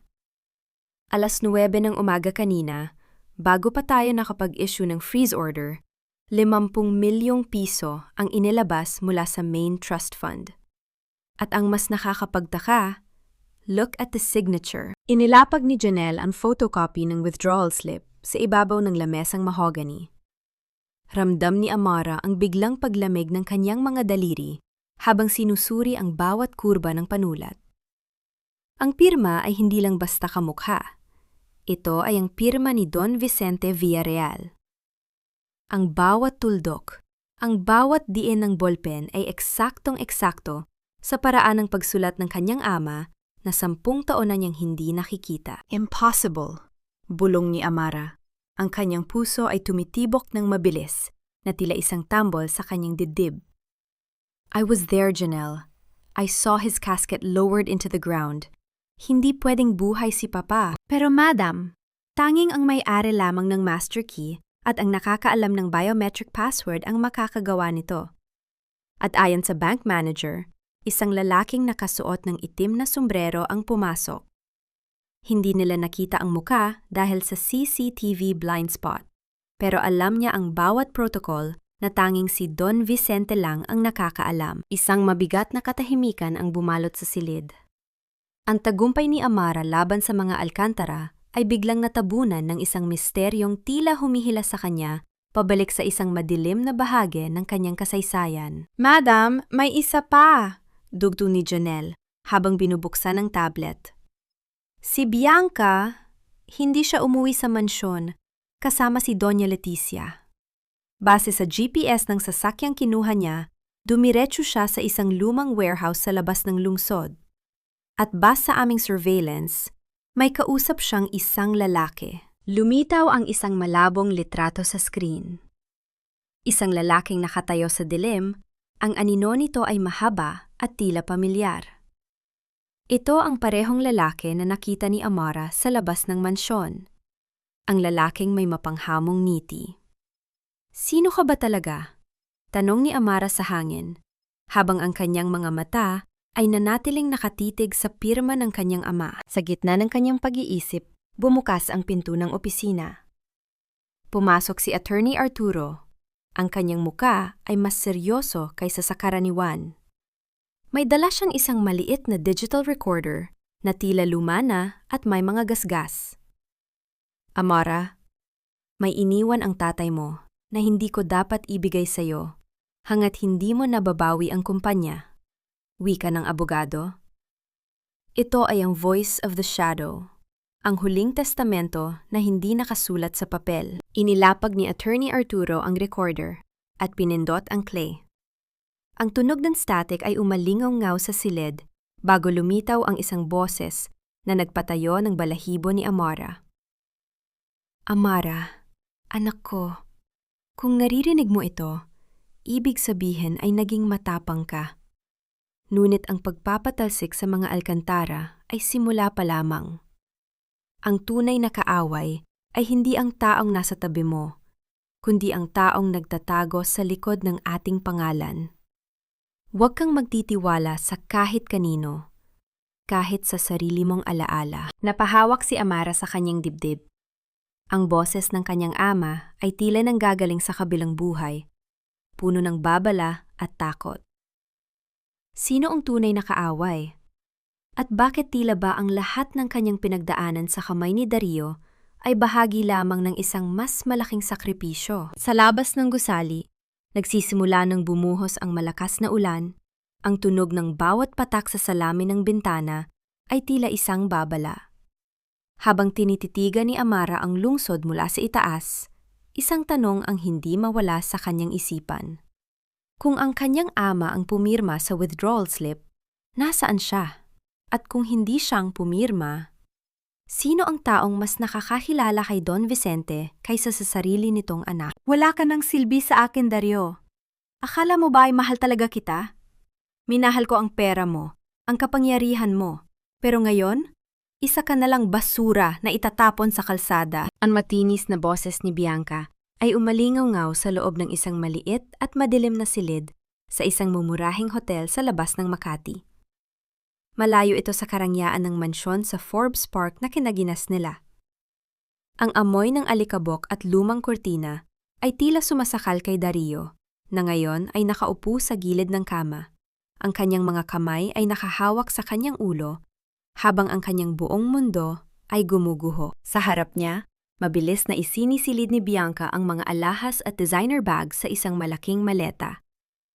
Ang mga alahas na iyon ay binili ni Dario gamit ang perang ninahaw niya sa kumpanya ni Amara. Ang bawat kislap ng brilyante ay tila isang pangungutya sa kanyang kasalukuyang kalagayan. Bianca, paano ang anak natin? Paano ang pamilyang binuo natin? Pagmamakaawa ni Dario, ang kanyang boses ay basag at puno ng kawalang pag-asa. Huminto si Bianca at humarap sa kanya nang may mapang-uyam na ngiti. Anak? Dario, gising! Ginamit ko lang ang pagbubuntis na ito para makuha ang gusto ko. Para mapalayas ang boring mong asawa at makuha ang yaman nyo. Pero dahil naging tanga ka at hinayaan mong makuha ni Amara ang lahat, bakit pa ako mananatili? Dahan-dahang tumayo si Dario, ang kanyang mga mata ay nanlalaki sa gulat. Ano? Ibig mong sabihin, hindi ka talaga buntis? Bingo! Isang simpleng ultrasound image lang mula sa internet, naniwala ka na agad. Ang daling lokohin ng isang lalaking uhaw sa ego, tawa ni Bianca habang isinasara ang zipper ng kanyang maleta. Ang tunog ng pag-ipit ng metal ay tila huling hatol sa puso ni Dario. Ngunit bago pa man makahakbang si Bianca patungo sa pinto, bumukas ito ng malakas. Hindi dahil sa sipa, kundi dahil sa pagpihit ng susi mula sa labas. Pumasok ang dalawang lalaking nakasuot ng barong. Ang kanilang mga mukha ay seryoso at walang emosyon. Sa likuran nila, dahan-dahang pumasok si Amara. Napakapit si Bianca sa kanyang maleta. Amara, anong ginagawa mo rito? Paano mo kami nahanap? Hindi sumagot si Amara. Tiningnan niya ang paligid ng silid, ang kalat, ang amoy ng paet, at ang dalawang taong nagtaksil sa kanya. Isang matinding paet ang gumapang sa kanyang lalamunan, ngunit pinigilan niya ang kanyang sarili. Ang hustisya ay hindi nakukuha sa pag-iyak. Hindi ko na kailangang hanapin ang mga taong kusa namang naliligaw sa sarili nilang kasinungalingan. Wika ni Amara, ang kanyang boses ay matatag at puno ng otoridad. Nandito ako para kunin ang huling bagay na kinuha niyo sa akin ng walang pahintulo. Itinuro ni Amara ang maleta ni Bianca. Ang lahat ng nasa loob niyan ay binili gamit ang pondo ng Villarreal Group. Ayon sa batas, yan ay maituturing na stolen property. At dahil may sapat na kaming ebidensya ng inyong sabwatan para sa embezzlement, may dalawang option kayo. Lumapit si Amara kay Dario, na tila isang lantang gulay na hindi makatingin sa kanya. Dario, ibibigay mo sa akin ang lahat ng impormasyon tungkol sa taong nag-utos sa inyong bawiin ang trust fund ni Papa, o hahayaan ko kayong mabulok sa kulungan kasama ang lahat ng kahihiyang ito. Amara, patawarin mo ako. Hindi ko alam na lulukohin lang ako ni Bianca. Hagulgol ni Dario, pilit na hinahawakan ang paa ni Amara. Dahan-dahang inyatras ni Amara ang kanyang paa. Ang hapdi ng nakaraan ay naroon pa rin, ngunit ang kanyang puso ay tila naging bato na sa gitna ng unos. Ang patawad ay ibinibigay sa mga taong nagkamali, Dario. Ang ginawa niyo ay hindi pagkakamali. Ito ay sadyang pagpatay sa tiwala ko. Tumingin si Amara kay Bianca, na ngayon ay nanginginig na sa takot. At ikaw, Bianca, ang lalaking kausap mo sa warehouse kagabi? Alam ko kung sino siya. Alam ko na hindi lang si Dario ang niloloko mo. Sino ang taong nasa likod ng video? Sino ang nagmamanipula sa iyo para sirain ang pamilya Villarreal? Namutla si Bianca. Ang kanyang lebi ay nangangatog at hindi makapagsalita. Biglang nagring ang telepono ni Bianca na nasa ibabaw ng mesa. Ang screen ay kumislap at ang pangalang lumitaw ay The Benefactor. Hindi ito sinagot ni Bianca, ngunit ang takot sa kanyang mga mata ay sapat na para malaman ni Amara na may mas malalim pang panganib na naghihintay. Janelle, tawagan ng mga pulis! Utos ni Amara habang tumatalikod. Gusto kong makasuhan sila ng pagnanakaw at estafa ngayong gabi rin. Habang papalabas si Amara ng hotel, Ang ulan ay tumila na. Iniwan ang kalsada na basa at sumasalamin sa mga ilaw ng lungsod. Sa loob ng kanyang sasakyan, kinuha ni Amara ang lumang susing muli. Isang kaisipan ang pumasok sa kanyang diwa. Kung hindi buntis si Bianca, at kung ang lahat ay bahagi lamang ng isang plano para makuha ang kanyang yaman, ibig sabihin, ang taong pumirma sa withdrawal slip ay hindi ang kanyang ama. Ngunit sino ang may kakayahang gayahin ang pirma ni Don Vicente ng ganoon kaperpekto? Isang alaala ang biglang sumagi sa isip ni Amara. Isang taong matagal na niyang ibinaon sa limot. Isang kapatid ng kanyang ama na pinatalsik sa pamilya dahil sa parehong kasalanan na ginawa ni Dario. Si Uncle Mateo? Bulong ni Amara sa dilim. Nandito ka na ba para bawiin ang lahat? Sa malawak at malamig na lobby ng Villarreal Alcantara Building, ang ingay ng mga sapatos ng mga taong nagmamadali ay tila isang malupit na orasan na nagpapaalala sa bawat segundong dumadaan. Ngunit sa isang sulok, malapit sa malaking glass door, ang oras ay tila huminto para sa isang babaeng dati ay kinatatakutan ng lahat. Si Doña Leticia ay hindi na ang reynang may mataas na no at makinis na suot. Ang kanyang buhok na laging maayos ay ngayon ay bahagyang gulo-gulo, at ang kanyang mamahaling seda na damit ay may mga lukot na tila sumasalamin sa gusot ng kanyang buhay. Nakaupo siya sa isang matigas na silya. Yakap-yakap ang kanyang bag na tila iyon na lamang ang tanging hawak niya sa mundong ito. Nang bumukas ang pribadong elevator at lumabas si Amara, napasinghap ang mga empleyadong nakasaksi. Nakasuot si Amara ng isang puting suit, isang simbolo ng kalinisan at bagong simula. Ang kanyang bawat hakbang ay may dalang bigat at dangal na hindi kayang tapatan ng kahit anong hiyas. Amara! Anak! Amara! Ang boses ni Leticia ay hindi na ang matinis na utos na nakasanayan ni Amara. Ito ay naging isang nanginginig na pagsusumamo, puno ng desperasyon. Mabilis na tumayo ang matanda at sumalubong kay Amara. Ngunit bago pa man siya makalapit, humarang ang mga bodyguard. Sa harap ng maraming mata, ang dating mapagmataas na Doña Leticia ay dahan-dahang bumagsak. Ang kanyang mga tuhod ay tumama sa matigas ng marmol na sahig, lumilika ng isang mahinang tunog na tila ang pagbagsak ng isang luma at bulok na tore. Patawarin mo ako, Amara. Nagmakaawa ako sa iyo. Hagulgol ni Leticia habang nakatingala. Ang kanyang mga mata ay puno ng luha na humahalo sa kanyang makeup. Wala na kaming matuluyan ni Dario. Ikinumpis ka ng bangko ang mansyon. Ang lahat ng aming gamit ay nasa kalsada na. Huwag mo kaming pabayaan, anak. Tumigil si Amara at tiningnan ang babaeng 7 taon na nagpahirap sa kanya.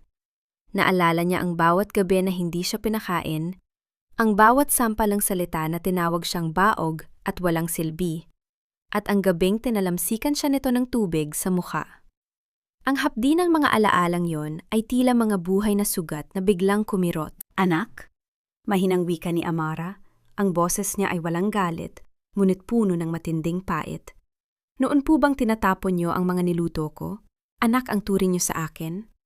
Noon po bang pinapirma niyo ako ng waiver habang binabato niyo ako ng masasakit na salita? Nasaan ang malasakit ng isang ina? Nagkamali ako, Amara. Nabulag ako ni Bianca at nang pangarap na magkaroon ng apo. Pero ngayon, alam ko na ang totoo. Niloko lang kami ng babaeng iyon. Ikaw lang ang tunay na nagmahal sa amin. Pilit na hinahawakan ni Leticia ang laylayan ng pantalon ni Amara. Dahan-dahang yumuko si Amara hanggang sa maging kapantay niya ang mukha ng matanda. Kumuha siya ng isang bote ng mineral water mula sa kanyang bag at dahan-dahang ibinigay ito kay Leticia. Ang kilos na ito ay tila isang malupit na pag-uulit ng nakaraan. Ngunit sa pagkakataong ito, ang kapangyarihan ay nasa mga kamay na ni Amara. I can give you a house, Leticia. Bulong ni Amara, sapat na para marinig lamang ng matanda. May isang maliit na apartment sa labas ng probinsya, malapit sa sementeryo kung saan nakalibing ang aking ama. Doon niyo pagnilayan ang lahat ng ginawa niyo sa pamilya ko. Pero Amara, ang Forbes Park, ang buhay namin dito sa Makati. Ang buhay na yon ay hindi sa inyo, putol ni Amara. Ang bawat sentimong ginastos niyo ay galing sa pawis ng aking ama. At ngayon, tapos na ang panahon ng inyong pagpapakasasa. Tumayo si Amara ng tuwid. Bibigyan ko kayo ng sapat na pera para makakain sa loob ng isang buwan. Pagkatapos nyon, kailangan niyong matutong magtrabaho. Isang bagay na hindi niyo ginawa sa loob ng 7 taon habang pinapanood niyo akong magpakapagod. Bago pa man makasagot si Leticia, isang lalaki ang lumapit kay Amara at may ibinulong. Biglang nagbago ang ekspresyon ng mukha ni Amara. Ang kanyang mga mata ay nanlaki at ang kanyang paghinga ay naging mababaw. Madam, may balita mula sa hospital, wika ng lalaki. Si Dario, sinubukan niyang magpakamatay sa loob ng selda. Ngunit hindi yon ang nakakapagtaka. May iniwan siyang sulat, at ang nakasulat doon ay ang pangalan ni Mateo Villarreal. Nabitawan ni Leticia ang bote ng tubig, at ang likido ay kumalat sa sahig, tila isang maputlang dugo. Mateo? Buhay pa si Mateo? Bulong ng matanda na tila ba nakakita ng multo. Tiningnan ni Amara si Leticia nang may matinding paghihinala. Anong alam niyo tungkol sa tito ko, Leticia? Bakit kayo natatakot? Amara, ang tito mo. Siya ang dahilan kung bakit namatay ang tatay mo. Panginginig na sabi ni Leticia. At kung nandito na siya, hindi siya titigil hanggat hindi kanya nakikitang bagsak. Isang malamig na kilabot ang gumapang sa likuran ni Amara. Ang kanyang tagumpay laban sa mga alkantara ay tila ba naging isang maliit na bagay kumpara sa anino ngayon ay unti-unting nagpapakita. Ang tunay na kalaban ay hindi ang mga taong nasa harap niya, kundi ang dugong nananalaytay rin sa kanyang mga ugat. Habang inaalalayan ng mga guard si Leticia palabas, naiwan si Amara sa gitna ng lobby, mag-isa sa gitna ng karangyaan. Ang susing hawak niya sa kanyang bulsa ay tila naging mainit, nagpapaalala sa kanya na ang bawat pinto na kanyang binubuksan ay may dalang mas madilim na sikreto. Sino ba talaga si Mateo Villarreal? At bakit tila ba ang buong buhay ni Amara ay isang malaking dula na isinulat ng isang taong matagal nang itinuring na patay? Sa ilalim ng malungkot na kalangitan ng sementeryo sa Taguig, ang tanging naririnig ay yung marahang paghampas ng hangin sa mga dahon ng puno ng nara. Ang amoy ng sariwang damo at ang halimuyak ng mga kandilang dahan-dahang natutunaw ay tila bumubuo ng isang kumot ng katahimikan sa paligid ni Amara. Nakatayo siya sa harap ng puntod ng kanyang ama, si Don Vicente. Ang marmol na puti ay kumikinang sa ilalim ng malamig na sinag ng araw. Ngunit sa loob ng puso ni Amara, may isang bahagi na nananatiling madilim. Dahan-dahan siyang lumuhod at hinaplos ang nakaukit na pangalan ng kanyang ama. Papa, tapos na po, bulong niya. Ang boses ay bahagyang nanginginig sa pagitan ng paghinga. Nakuha ko na ang kumpanya. Wala na ang mga alkantara. Pero bakit pakiramdam ko, mas lalo lang lumalim ang gulo? Sa loob ng 7 taon, ang kanyang buhay ay nakatuon lamang sa pagtitiis, at pagkatapos ay sa pagbawi. Ngunit na yung nakamit na niya ang hustisya, ang katahimikang hinahanap niya ay nananatiling mailap. Ang bawat tagumpay ay may dalang bagong tanong, at ang bawat pinto na kanyang binubuksan ay tila humahantong sa isang mas madilim na pasilyo. Mula sa kanyang likuran, narinig niya ang tunog ng mabagal na hakbang sa tuyong damo. Hindi na siya nagulat nang makita si Attorney Arturo na nakatayo roon, may bitbit na isang bungkos ng puting mga rosas. Ang paghihiganti, Amara, ay parang pag-inom ng tubig alat, wika ng matanda, habang inilalagay ang mga bulaklak sa tabi ng puntod. Habang iniinom mo, lalo ka lang nauuhaw. Ang tunay na tagumpay ay hindi ang makita silang bagsak, kundi ang mahanap mo ang sarili mo sa kabila ng lahat ng basura na itinambak nila sa iyo. Huminga ng malalim si Amara at tumayo.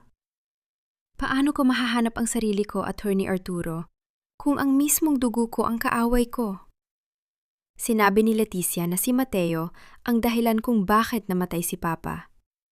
Ibig sabihin, ang lahat ng alam ko tungkol sa aksidente ni Papa 10 taon na ang nakalilipas ay isang kasinungalingan? Nabalot ng seryosong ekspresyon ang mukha ng abogado. Iyon ang dahilan kung bakit pinatalsik ni Vicente si Mateo sa pamilya. Hindi lang dahil sa pera, Amara. Nadiskubre ng tatay mo na may kinalaman si Mateo sa mga ilegal na transaksyon na maaaring magpabagsak sa buong Villarreal Group. At bago pa man mailabas ni Vicente ang ebidensya, nangyari ang aksidente. Kinuha ni Amara ang kanyang telepono at tiningnan ang litrato ng withdrawal slip na may pirma ng kanyang ama. Kung buhay si Mateo at siya ang gumagaya sa pirma ni Papa, ibig sabihin ay matagal na niya akong pinapanood. Hinayaan niyang wasakin ako ng mga alkantara para sa huli, siya ang kukuha ng lahat mula sa akin. Iyon ang tinatawag na path to redemption ni Mateo. Ngunit sa baluktot na paraan, sagot ni Arturo. Gusto niyang isalba ang kumpanya mula sa isang wasak na tagapagmana. Pero nagkamali siya ng kalkulasyon. Hindi niya akalain na babangon ka ng ganito kabilis. Nabalik ang diwa ni Amara nang marinig niya ang malakas na tunog ng makina ng isang sasakyan mula sa malayo. Isang itim na sedan ang nakahinto sa gilid ng kalsada, tila nagmamasid. Pagkaraan ng ilang sandali, dahan-dahan itong umalis, nag-iiwan ng usok na tila isang masamang pangitain. Kailangan nating mag-ingat, Amara, babala ni Arturo. Hindi titigil si Mateo hanggat hindi niya nakukuha ang susing hawak mo. Bumalik si Amara sa kanyang opisina sa Makati nang hapon ding iyon. Inutusan niya si Jonel na mag-set up ng isang fund para sa mga biktima ng domestic abuse. Isang paraan niya para simulan ang kanyang sariling paghilom. Gusto niyang gamitin ang yaman na kanyang nabawi para sa kabutihan, para hindi siya maging katulad ng mga taong kinamumuhian niya. Ngunit habang tinitingnan niya ang mga dokumento ng kumpanya, napansin niya ang isang maliit na sobre sa ibabaw ng kanyang lamesa. Wala itong stamp, wala ring pangalan ng nagpadala. Nang buksan niya ito, isang lumang litrato ang nahulog. Ito ay litrato niya noong bata pa siya, karga-karga ng kanyang ama sa isang dalampasigan. Ngunit ang nakakapagtaka ay ang sulat kamay sa likod nito. Ang tunay na pagmamahal ay marunong maghintay sa dilim. See you soon, little bird. Ang tawag na little bird ay ang tanging pet name na ginagamit ng kanyang ama para sa kanya. Ngunit ang tinta ay bago pa, at ang amoy ng papel ay pamilyar, amoy ng tabako na ginagamit din ni Mateo Villarreal. Biglang nakaramdam ng pagkahilo si Amara. Ang kanyang mga kamay ay nagsimulang manginig at ang silid ay tila umiikot.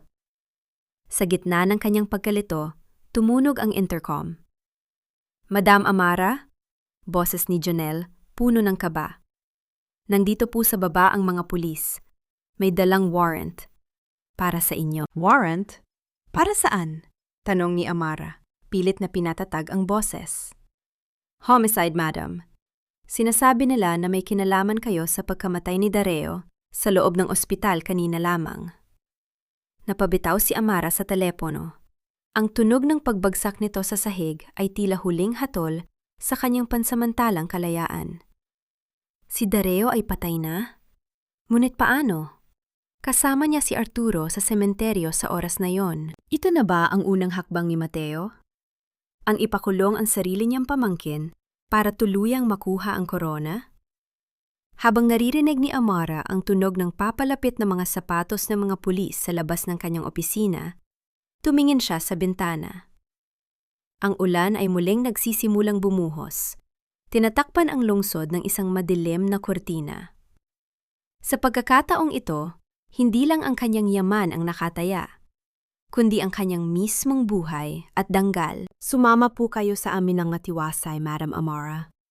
You are under arrest for the murder of Dario Alcantara. Ang mga salitang iyon ng opisyal ng pulisya ay tila mga tipak ng yelo na bumagsak sa mainit na katahimikan ng opisina ni Amara.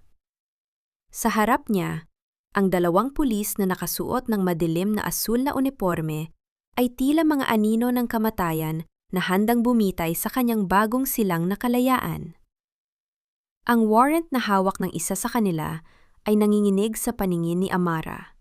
Ang bawat titik doon ay tila nagiging mga uod na kumakain sa kanyang dangal. Sa mga sandaling iyon, hawak pa rin ni Amara ang lumang litrato nila ng kanyang ama, ang huling alaala ng pagmamahal at proteksyon. Ang miron ng tadhana ay sadyang malupit, kung kailan naroon na siya sa rurok ng kanyang tagumpay, sa mismong upuan kung saan binuo ng kanyang ama ang pangarap ng pamilya Villarreal. Doon din siya dadapuan ng pinakamaruming akusasyon.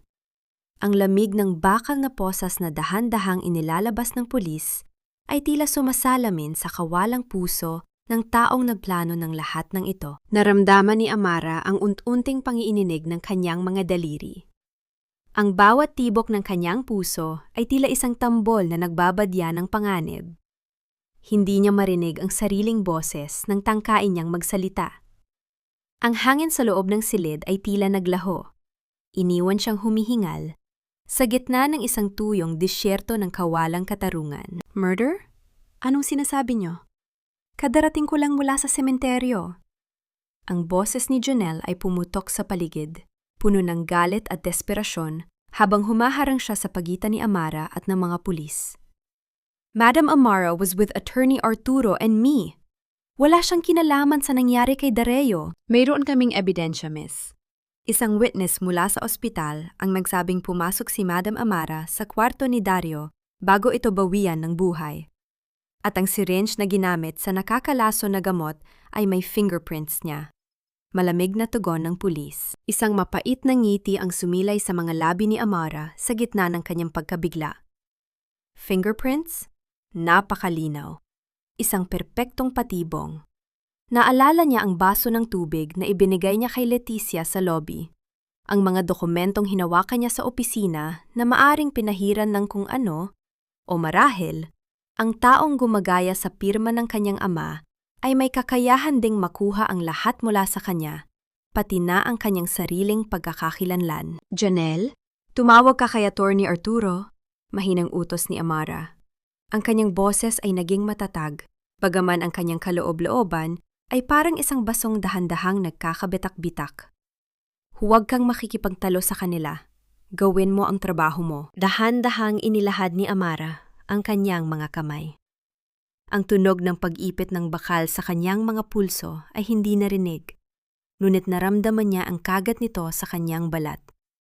Isang kagat na tila nagmamarka ng kanyang bagong katayuan bilang isang kriminal sa mata ng batas. Ang bawat hakbang niya palabas ng opisina, sa gitna ng nagmamasid na mga empleyado, ay tila isang martyr na naglalakad patungo sa kanyang sariling bitayan. Habang isinasakay siya sa loob ng patrol car, ang ulan ay muling bumuhos ng malakas. Ang mga patak ng tubig sa bintana ng sasakyan ay tila mga luhang naguunahang bumaba, tinatakpan ang malinaw na tanawin ng Makati. Sa gitna ng dilim at tunog ng sirena, ang cellphone ni Amara na nasa loob ng kanyang bag na kinuha ng pulis ay biglang umilaw. Isang mensahe ang lumitaw sa screen na hindi napansin ng mga otoridad. Justice is a matter of perspective, little bird. Welcome to my cage. Napapikit si Amara. Ang boses ng kanyang ama sa digital recorder ay muling umalingaw-ngaw sa kanyang isipan. Huwag kang magtitiwala sa kahit kanino, kahit sa sarili mong alaala. Sino ang witness na yon? Sino ang taong ganoon kabilis na pumatay kay Dario para lamang isabit siya? At bakit tila ba ang bawat galaw ni Mateo ay laging nauuna sa kanya ng 10 hakbang? Sa loob ng madilim na selda ng presinto, ang amoy ng kalawang at luma ay tila sumasakal sa pag-asa ni Amara. Ngunit sa kabila ng rehas, isang anino ang lumitaw. Isang lalaking nakasuot ng mamahaling suit. Ang kanyang muka ay kalahating natatakpan ng dilim. Amara, anak ng aking kapatid. Wika ng lalaki. Ang boses ay puno ng peking awa na tila ba isang lason na binalot sa asukal. Ang ganda ng kumpanyang iniwan ni Vicente. Sayang naman kung mabubulok ka lang dito, habang ang lahat ng pinaghirapan mo ay mapupunta sa wala. Idinikit ni Amara ang kanyang muka sa rehas. Ang kanyang mga mata ay nag-aapoy sa galit. Mateo, alam ko ang ginawa mo. Hindi mo ako matatakot sa mga rehas na ito. Isang mahinang tawa ang pinakawalan ni Mateo. Huwag kang masyadong kampante, Amara. Hindi mo pa nakikilala ang tunay na kalaban. Si Dario ay simula pa lamang. At ang susunod na mawawala sa iyo ay hindi lang ang kumpanya, kundi ang tanging taong natitira na nagmamahal sa iyo. Napaatras si Amara. Sino ang tinutukoy ni Mateo? Si Janelle? Si Nanay Rosa? O si Attorney Arturo? Habang papalayo ang mga hakbang ni Mateo sa pasilyo, naiwan si Amara na nakakuyom ang mga kamay. Ang panalangin niya sa gitna ng kadiliman ay naging isang sumpa ng paghihigante. Kung ang mundo ay gustong maging malupit sa kanya, handa na siyang maging mas malupit para sa katarungang matagal ng ipinagkait. Madam, hindi tinatanggap ang piyansa niyo. May order mula sa itaas na manatili kayo rito habang hindi natatapos ang investigasyon. Ang boses ni Attorney Arturo ay tila isang mahinang bulong sa gitna ng ingay ng presinto. Ngunit ang bawat salita niya ay kasing bigat ng tingga na lumubog sa dibdib ni Amara. Sa kabila ng makapal na salamin ng visitation room, nakita ni Amara ang pagod at takot sa mga mata ng matandang abogado. Ang kanyang mga kamay, na dati ay matatag na humahawak sa mga batas, ngayon ay nanginginig habang iniaayos ang kanyang mga dokumento. Sa mga sandaling iyon, si Amara ay nakaupo sa isang matigas na silyang bakal. Ang kanyang suot na puting suit ay meron ng bahid ng alikabok at pawis. Ang bawat segundo sa loob ng kulungang ito ay tila isang mitsa na unti-unting nauubos. Nagbabantay sa isang pagsabog na maaaring tuluyang dumoing sa kanyang kinabukasan. Ang malamig na hangin mula sa lumang bentilador sa kisame ay hindi nakapagpalamig sa nag-aapoy na kawalang katarungan na nananalaytay sa kanyang mga ugat. Order mula sa itaas, ulit ni Amara. Ang kanyang boses ay naging paos at tuyot. Ibig sabihin, ang galamay ni Mateo ay umabot na hanggang sa piskalya. Gusto niya akong mabulok dito, para wala nang hahadlang sa pagbawi niya sa kumpanya. Hindi nakasagot si Arturo. Tanging ang malalim na buntong, himinga lamang ang namayani sa pagitan nila. Ang katahimikan ay naging isang malupit na kaaway, tila nanunuya sa bawat sakripisyo at paghihirap na dinanas ni Amara para lamang makamit ang hustisyang muli na namang kinukuha sa kanya. Madam Amara, kailangang mag-ingat si Janelle. Babala ni Arturo. Ang boses ay puno ng kaba. Kagabi, may mga lalaking paikot-ikot sa bahay ni Nanay Rosa. Sinusubukan ni Janelle na makuha ang kopya ng CCTV mula sa ospital, pero tila ba lahat ng pinto ay isinasara sa kanya. Ramdam ni Amara ang pagguho ng kanyang kaloob-looban.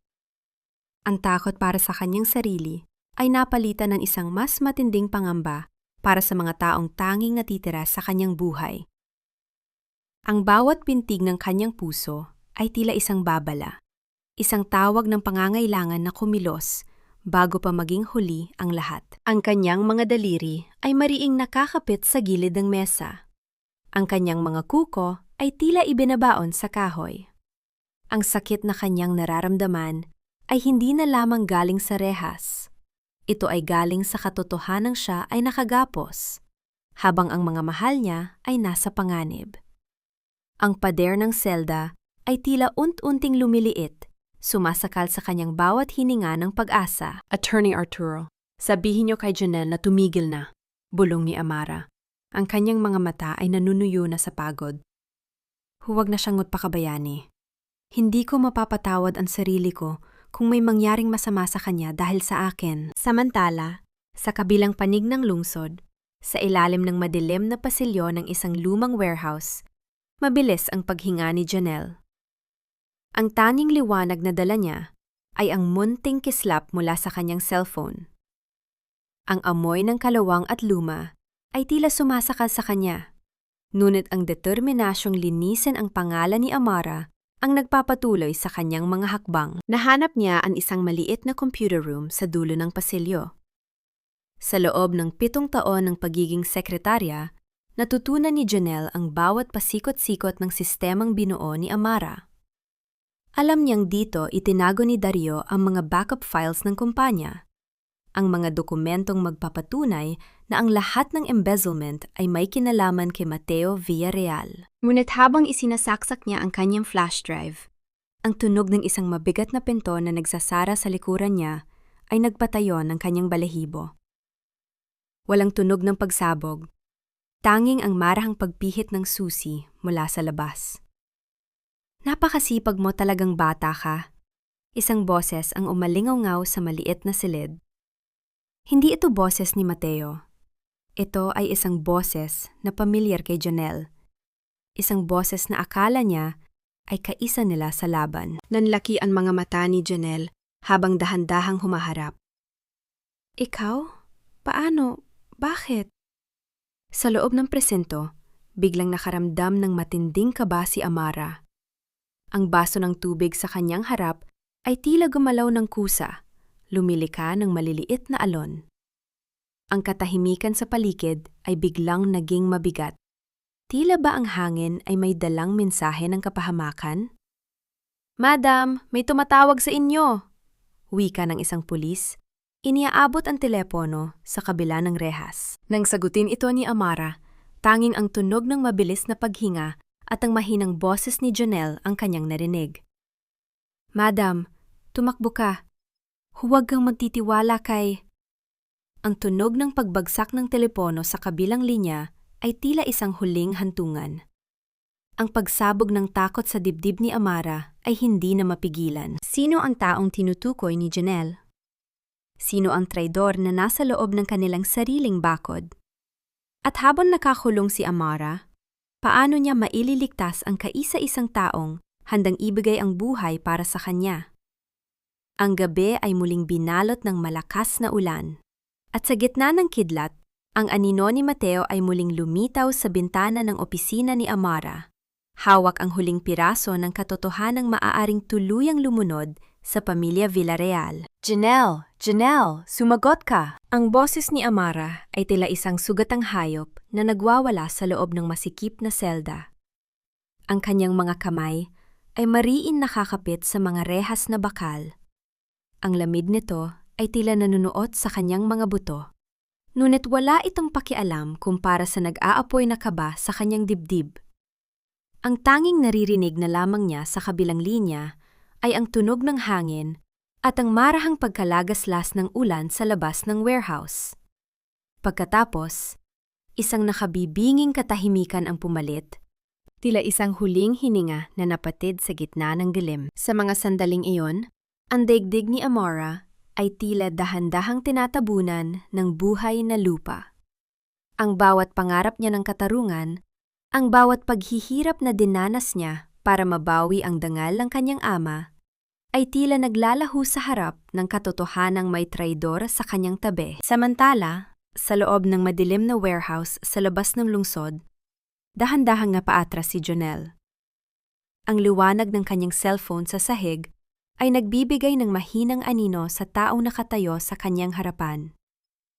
Ang tunog ng marahang hakbang ng sapatos sa sementadong sahig ay tila isang martilyo na tumatama sa bawat hibla ng kanyang lakas. Attorney Arturo, bakit?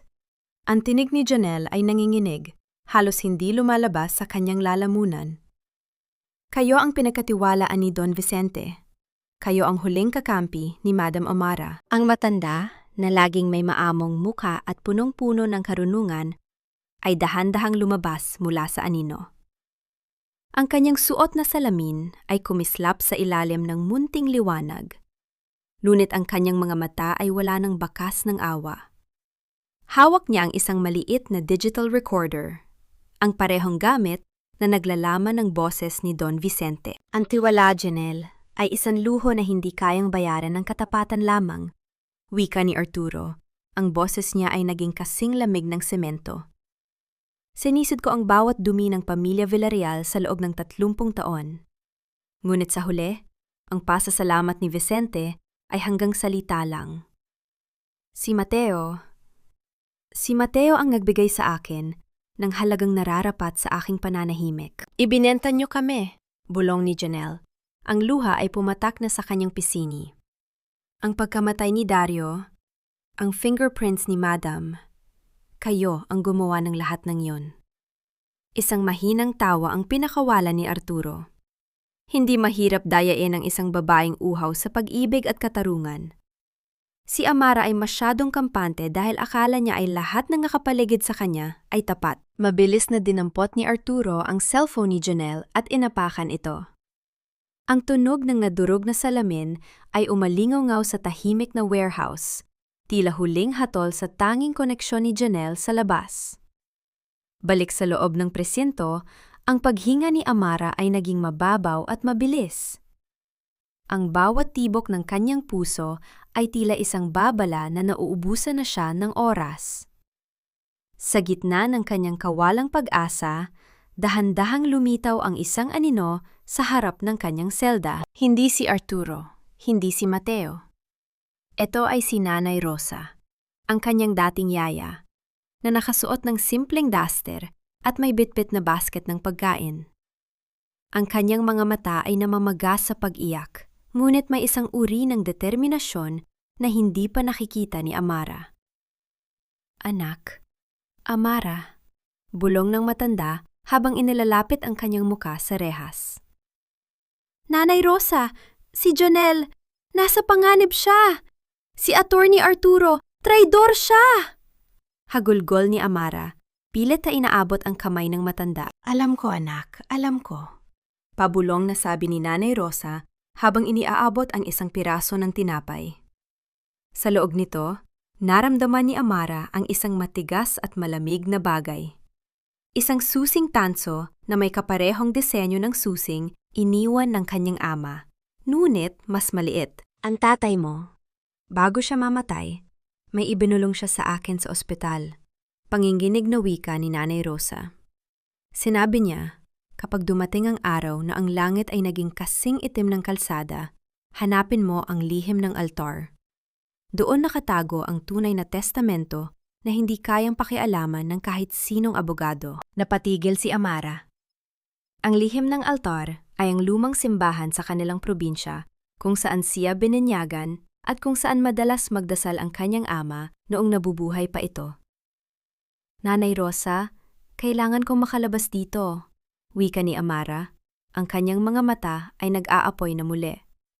Kung si Arturo ang traidor, ibig sabihin ay hawak nila si Janelle para pilitin akong isuko ang kumpanya. Biglang bumukas ang malaking pinto ng kulungan at pumasok si Mateo Villarreal. May dala-dalang mga dokumento at isang mapang-uyam na ngiti. Amara, huwag mo nang pahirapan ang sarili mo. Pirmahan mo na ang transfer of shares na ito at tinitiyak ko sa iyo, makakauwi ng ligtas ang iyong tapat na sekretarya. Kung hindi, baka ang susunod na balitang matanggap mo ay tungkol sa isang aksidente sa warehouse. Tumingin si Amara sa kanyang tito. Pagkatapos ay sa susing nakatago sa loob ng kanyang palad. Ang pait ng pagtataksil ni Arturo ay naging isang matalas na katarungan sa kanyang puso. Mateo, akala mo ba ay natalo mo na ako? Mahinang wika ni Amara. Ang boses niya ay naging matatag na tila isang pader na hindi matitibag. Ang akala nyo ay kumpanya lang ang kinuha nyo. Ngunit ang kinuha nyo ay ang huling pasensya ng isang Villarreal. Isang nakabibinging kidlat ang gumuhit sa kalangitan, na sinundan ng malakas na kulog na tila sumasabay sa deklarasyon ni Amara. Sa gitna ng dilim ng selda, ang babaeng itinuring nilang biktima ay muling nagbabagong anyo. Pirmahan mo na ito, Amara! Wala ka nang kakampi! Asik ni Mateo. Ngunit bago pa man makasagot si Amara, isang pulis ang mabilis na pumasok sa silid. Ang kanyang muka ay puno ng pagkagulat. Chief, may problema sa labas. Isang video ang nag-leak sa internet. Ang pag-amin ni Attorney Arturo sa warehouse. Live streaming ito. Nanlaki ang mga mata ni Mateo. Paano? Nawasak na ang cellphone ni Janelle. Tumingin si Amara sa itaas. sa maliit na bintana ng selda kung saan pumapasok ang amoy ng ulan. Naalala niya ang isa pang sekretong itinuro sa kanya ni Jonelle, ang automatic cloud backup ng kanilang security system na direktang konektado sa kanyang relos. Ang laro ay hindi pa tapos, at sa pagkakataong ito, si Amara na ang may hawak ng baraha. Hindi ito maaari. Patayin mo ang livestream na yan. Ngayon din! Ang boses ni Mateo Villarreal ay tila isang kulog na nagpayanig sa loob ng presinto. Ang kanyang mukha, na dati ay kasing kinis ng porselana sa tindi ng pag-aalaga, ay ngayon ay parang lupang bitak-bitak sa tindi ng pot at takot. Ang kanyang mga mata ay nanlilisik habang nakatitig sa screen ng cellphone ng pulis kung saan kitang-kita ang mukha ni Attorney Arturo na nagsasalita tungkol sa kanilang mga plano. Isang pag-amin na tila isang hatol ng kamatayan para sa kanilang reputasyon. Sa mga sandaling iyon, ang loob ng presinto ay binalot ng isang kakaibang tensyon. Ang mga pulis na kanina ay halos hindi tumingin kay Amara ay ngayon ay nagpapalitan ng makahulugang sulyap. Ang kapangyarihan na tila hawak ni Mateo sa kanyang mga daliri ay dahan-dahang natutunaw, tila yelong ibinabad sa ilalim ng matinding sikat ng araw. Ang bawat salita ni Arturo sa video ay tila isang pako na ibinabaon sa kabaong ng ambisyon ni Mateo. Nakatayo si Amara sa gitna ng selda. Ang kanyang likod ay tuwid na tuwid. Ang kislap ng mga rehas ay hindi na tila isang hadlang, kundi isang saksi sa kanyang muling pagkabuhay. Ramdam niya ang init ng susing tanso sa loob ng kanyang palad. Ang munting susing ibinigay ni Nanay Rosa.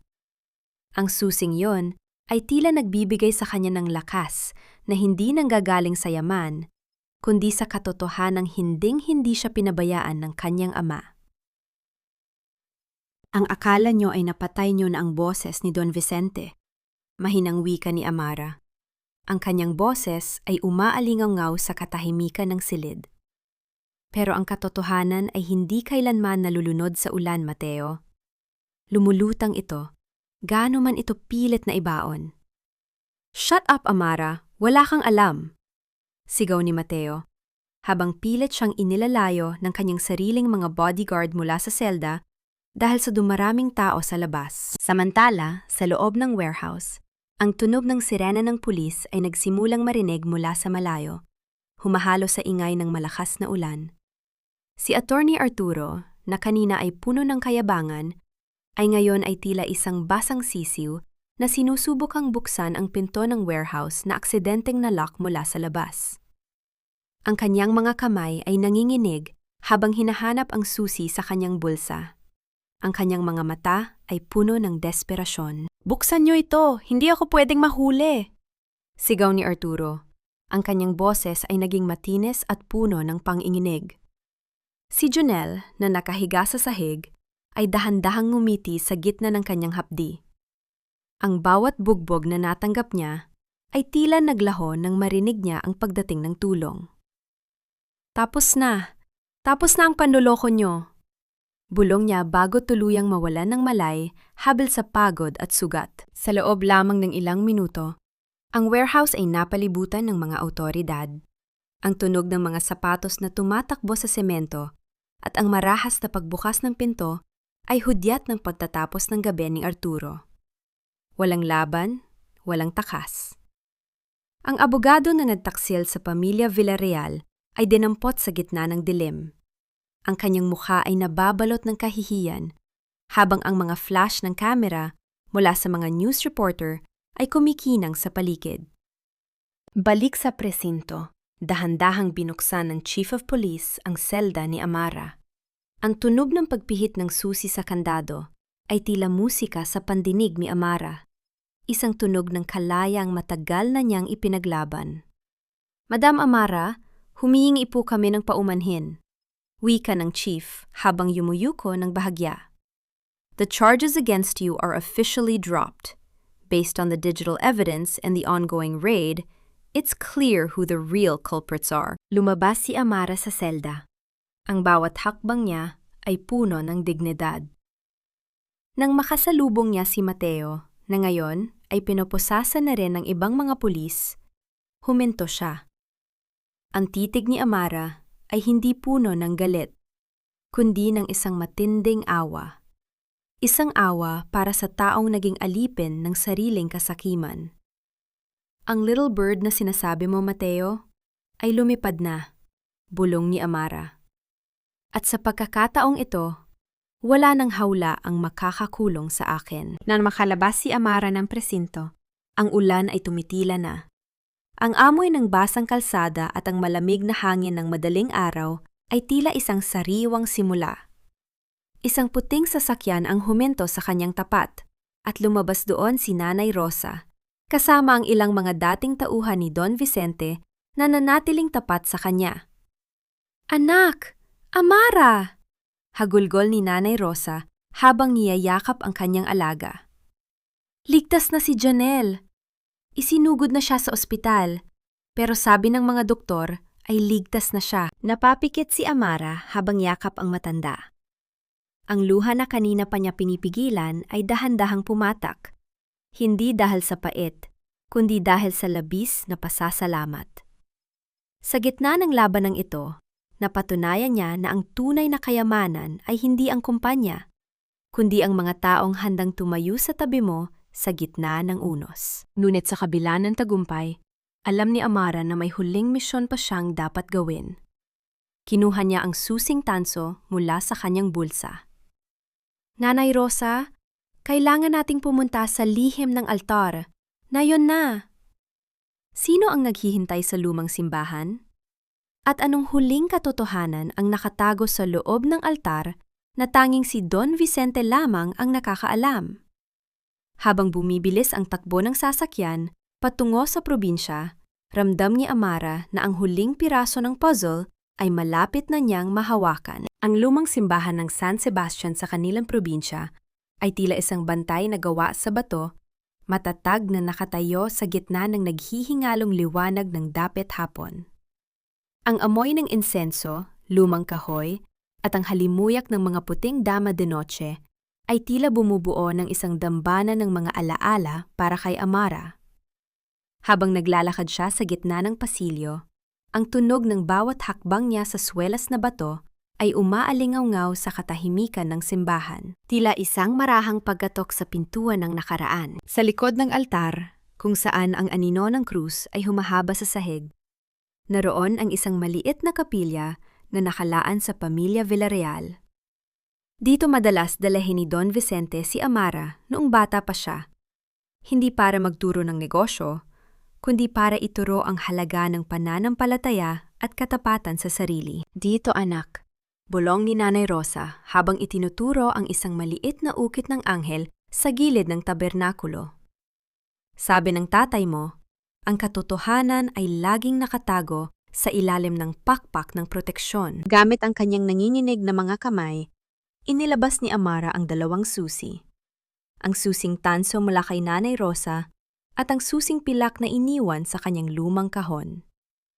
Ang tunog ng pag-ikot ng mga susi sa kalawanging kandado ay tila isang huling hininga ng isang lihim na matagal nang ibinaon. Dahan-dahang bumukas ang isang maliit na compartment sa ilalim ng altar. Sa loob nito ay isang itim na leather na folder at isang maliit na recorder. Ngunit ang nakakuha ng atensyon ni Amara ay ang isang sulat na may selyo ng dugo at wax. Nang buksan niya ito, ang sulat kamay ng kanyang ama ay bumati sa kanya. Tila isang mainit na yakap mula sa kabilang buhay. "Amara, aking munting ibon. Kung binabasa mo ito, ibig sabihin ay natutunan mo nang gamitin ang iyong mga pakpak sa gitna ng bagyo. Alam kong susubukan ni Mateo na kunin ang lahat dahil ang kasakiman ay isang sakit na walang lunas." Ang folder na ito ay naglalaman ng irrevocable trust, ang tunay na titulo ng lahat ng lupain at kumpanya na hindi kailanman maaring galawin ng kahit sinong abogado, kabilang na si Arturo. Ngunit higit sa yaman, nais kong malaman mo ang isang bagay. Ang halaga mo ay hindi sinusukat sa dami ng anak na kaya mong isilang, o sa lalaking nasa tabi mo. Ikaw ay sapat na, dahil ikaw ay isang Villarreal.